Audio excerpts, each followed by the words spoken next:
A top marketing executive for Anheuser Busch wins an award despite the Dylan Mulvaney controversy and everything.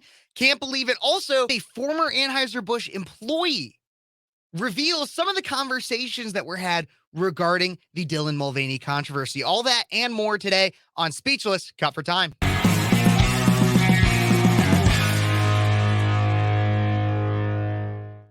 Everybody, please do not forget to like, subscribe, and share to this video. Anything that you're thinking, leave it down in the comments too. And reminder, this video is brought to you by Paul Garcia Productions out of Central Illinois. Paul Garcia Productions will help your business get more business. His info is in the description of this video. But let's get right on to this. So a top executive, this is out of the New York Post, for Bud Light parent Anheuser Busch, wins Marketer of the Year award, despite the Dylan Mulvaney fiasco that lost the company $20 billion. So just reading that alone, I mean, I guess if your goal was to just get your name out there and have everybody be talking about your brand, maybe.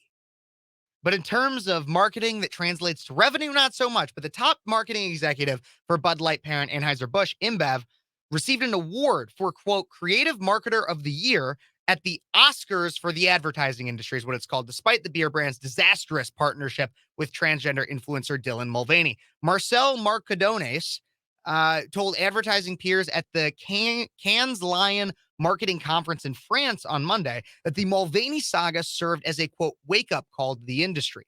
But like fellow Anheuser-Busch brass, Marcadones stopped short of offering an apology for the Mulvaney partnership, which the company has blamed on an unnamed third-party marketer. It's times like this, he said, when things get divisive and controversial so easily, I think it's an important wake-up call to all of us marketers for us to be very humble. It's a very vague statement. It's a wake-up call for us to be very humble. What exactly does he mean by that? That's him trying to, because he's a marketer, he knows what he's doing to an extent, obviously. I doubt he's the one specifically that actually approved this Dylan Mulvaney thing. He might have been somewhat involved, who knows. But he is very, very close and walking the line very tightly to where it's politically correct what he's saying. We got a little divisive and controversial over at Bud Light. It's a wake-up call to us for us to be humble. Vague and pretty much says nothing. InBev, Anheuser Busch InBev, is, quote, really reminding ourselves of what we should do best every day, which is to really understand our customers, which is to really celebrate and appreciate every customer that loves our brands, but in a way that can make them be together, not apart. Well, hopefully they actually try to do something. Again, I've said it so many flipping times. All you had to do was apologize. You could have gotten like 70 to 80% of your customers base back if what you did on day one after Dylan Mulvaney is sorry. Oh, we're sorry, real women. We're sorry to real women. We're sorry to our customer base. We know that's not who you are. But instead, they just keep trying to pander and pander and pander and pander consistently. So Marcadones, who has been at Anheuser Busch for almost 2 decades, was named the winner of this annual award before the Mulvaney controversy erupted in early April. So he was technically actually given this before the Mulvaney thing comes out, and it's like, oh, maybe we shouldn't have done that. But he was awarded it recently, but he was named a recipient before, though there were whispers that it would have been best for him to decline the prize in the light of the boycott, according to the Wall Street Journal. Anheuser-Busch has lost nearly $20 billion in value since Mulvaney posted images and video touting Bud Light. The Mulvaney post sparked anger from many who vowed to boycott Bud Light and its sister brands. The intensity of the backlash cost Bud Light its status as the nation's most popular beer in May, according to the latest sales figures. I've done a few videos on that. You guys can go check those out. But I did want to cover this. So an ex-employee of Anheuser-Busch sounded the alarm as a guest on Outkick's Tommy Lahren is Fearless full episode. And so I actually have that clip. And what he has to say is really interesting. Tommy Lahren asks him specifically about the conversations that were being had regarding the Bud Light controversy, Dylan Mulvaney, all that kind of stuff. And so here is what that guy had to say. What were those conversations like when all this started to kick off? So everybody was upset, including management. So every brewery has a plant manager that answers to corporate.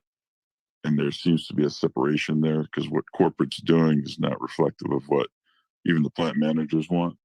And they themselves, we would have these meetings, and nobody's happy about it. Everybody thinks it was a very bad idea, obviously, and the sales and everything shows that.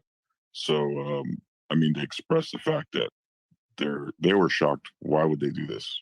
What were they thinking? Especially now, this is the worst. It's like the worst timing yet the best timing if a company were to try to change the way it operates from a corporate level. So that's just my opinion, and many of us are talking about that, like they planned it in a way, like a strategic destruction of Bud Light. Okay, let's get into that because that's very interesting to me to hear. Now, we know that A strategic destruction is what he says. A strategic destruction. Nobody liked it. Nobody thought it was a good idea, but they did it anyways. They still had Dylan Mulvaney. Nobody thought any of this was a good idea. And employees were hurting. He talked about plants, specific plants, plant managers.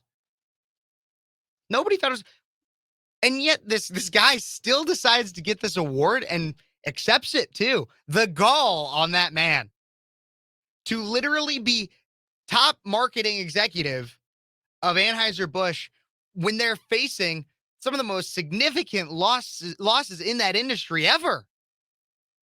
The gall that man has. Fascinating how this ex-employee calls it a strategic destruction of the brand. Possibly there's bigger things at play. We don't know. We'll never know. We will never know. But a strategic destruction of Anheuser Busch and Bud Light. Fascinating. Everybody, if you like these kinds of things, if you like talking about social issues, social conservatism, and beefing up really this conservative movement that we're in right now, especially with the youth, please do not forget to like, subscribe, please subscribe, share this video with your friends, and comment. Let me know what you think. Was it a strategic destruction? How could it have been a strategic destruction? Let me know in the comments, everybody. Check out one of these other videos that's about to start popping up there. Thank you so much. And don't forget to keep watching Speechless on Cities 92.9 and on YouTube.